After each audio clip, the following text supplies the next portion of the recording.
manipulation. So the image we've got there with the green background, well, that there is facing to the right hand side of the frame. Now, with manipulation, we could actually make them turn round and face to the left hand side. And so with animation, we can make them move to the right and make them move to the left. And we've turned them upside down, so we can do that as well. That's the last tutorial. And we also looked at repaint to repaint the image for animation.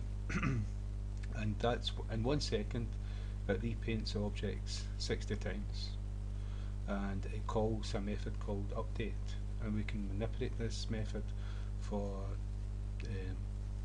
image double buffering, it's called. I get mixed up with the names. So what we're going to do today is animation. Now, so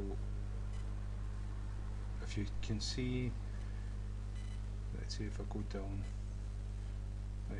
What we've got here is we've got an x1, x2, y1, y2, and that's for this constructor here. I'm going to take the other stuff away that we're not using so we can see it better. And if we take this away as well, let's see. And so if I save and run the program, okay, we've just got the green background here. Let's see, but I want the background though. I'll take this back again. Just bear with me, please. And right, I want this background. But I don't want these here. Right, so I've drawn the background. So right, now we've got the background, and what this is going to do, this is going to stop us when we actually move this. It's going to move across the screen, right? And underneath here, the old image is still going to be there, and this is where we'd use double buffering so that it would be like white background after it's moved. So that's the reason why I want that part there. So to get animation, what we're going to do is we're going to use these variables here, but not in the graphics. We're going to put this in the constructor, and this is a constructor here for this class, right? And so when you run the program, this is the position it will start off. Now what we're going to do is we're going to change the position of this picture, so every time it's drawn, it's going to be drawn onto the frame in a different position, so it's going to be moving. And what I also need is another one, so we'll just call it num equals 0, and it's going to be an integer. So if we go to the top and do int num, that's just got another integer variable, and it's initialized at 0. So when we go down to the graphics at the very beginning, we can put a condition in. So if num, and we're going to use the moderator, and the moderator is a deficient when you divide something, and if it doesn't go, the deficient doesn't go into the whole number a complete amount of time, and there's a small number left over, that's the remainder. That's what we call it. I don't know if that's universal, and that remainder will get returned with the moderator.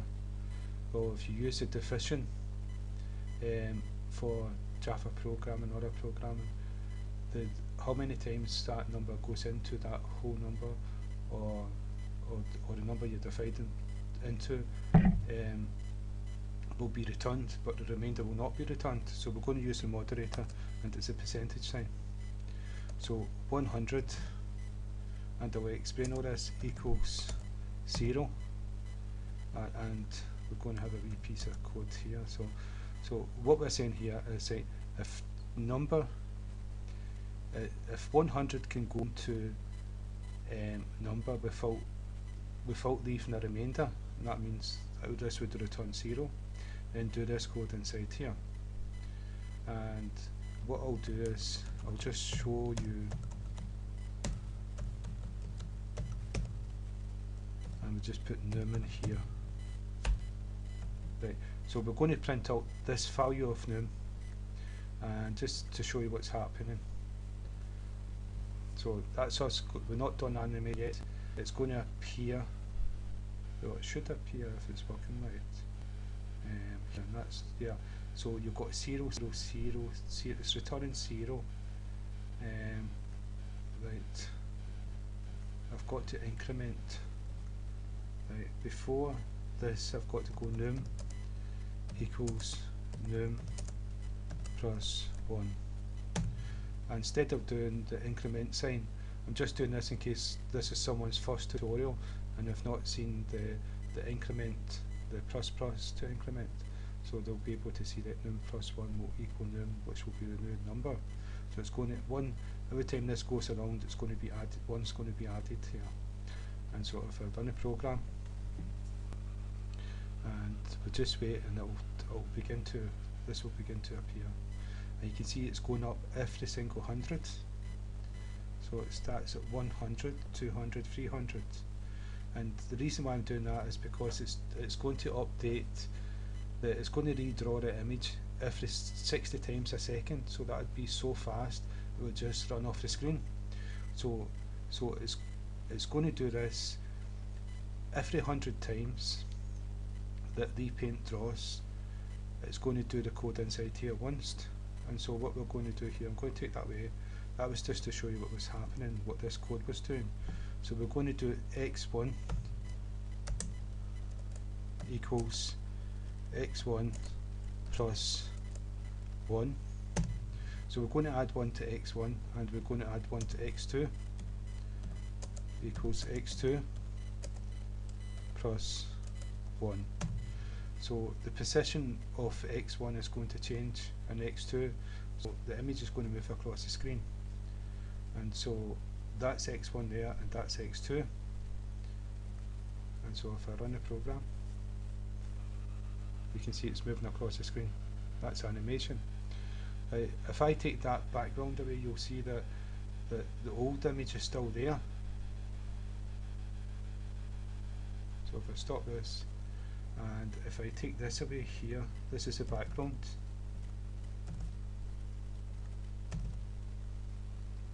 Save the program and run the program. What you can see here, the green background is still there. It stopped for some reason, but it should have continued. But the green background is still there, and because we had a background on top of it, every time it repainted the background first, and then the new image. And so if I take this back again, you'll see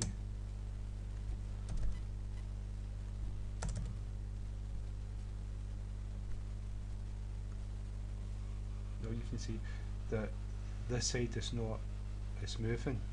So underneath, I don't know why it's stopping, it should just continue, but underneath here, that green image is still there. Every single one of those images is still there. And let's see if I can find out what happened here. X1 to x2 increase. X1, x2. And so what I'm going to do is I'm going to increase it by 10.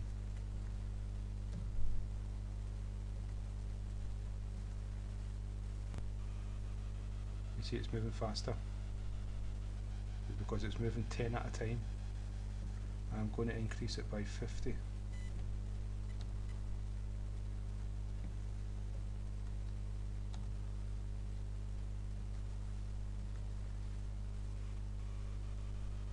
Yeah, you can see that. Okay. Like, you don't actually need this code here, but this is just to slow it down because it will just run straight off the screen. You can imagine 60 times in 1 second, no, 2 seconds, and 120, and the size of the frame is only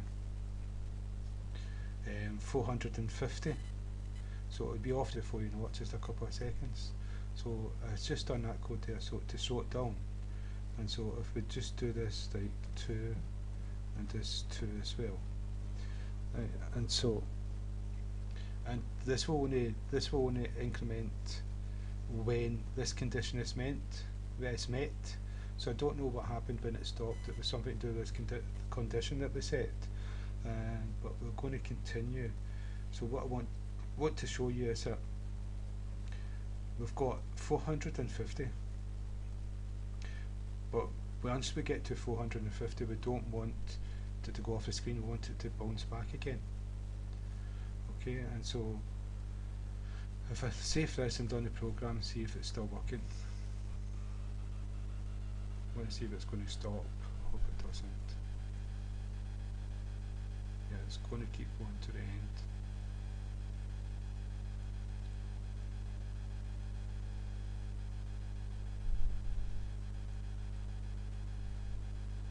And it's just going to go off the screen. Right. And so what we're going to do here is we're going to put in another condition. And so this is going to go to, before it gets to the image, we're going to do another if statement. If x2 is equal to or greater than,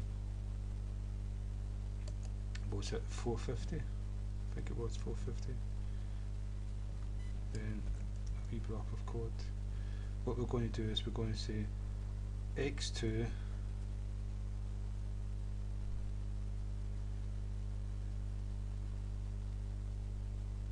I need to check. Oh, so that's 100 and that's 200, so x2 equals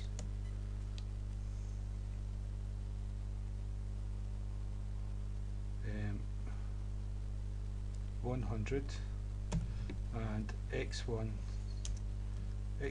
equals 0, right, because it's 100 between them. So the image is going to start at the very end of the frame. There's something wrong with this. That's it there. Yeah, done it the wrong way around. So that's greater than or equal to. So the image is going to start at the beginning of the frame and move it across again. And so if I save it,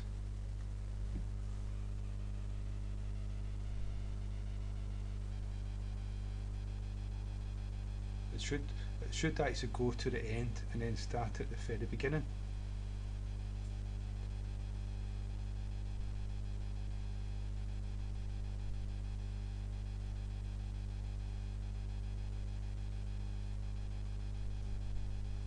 And yeah, it's done it.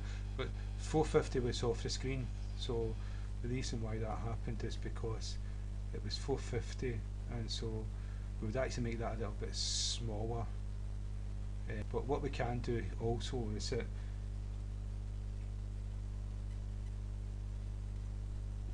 we can put a condition where instead of adding, we can actually do minus, and so we'll take away. So once it gets to 450, we can go 449 away down to 400, 300, 100 to 0.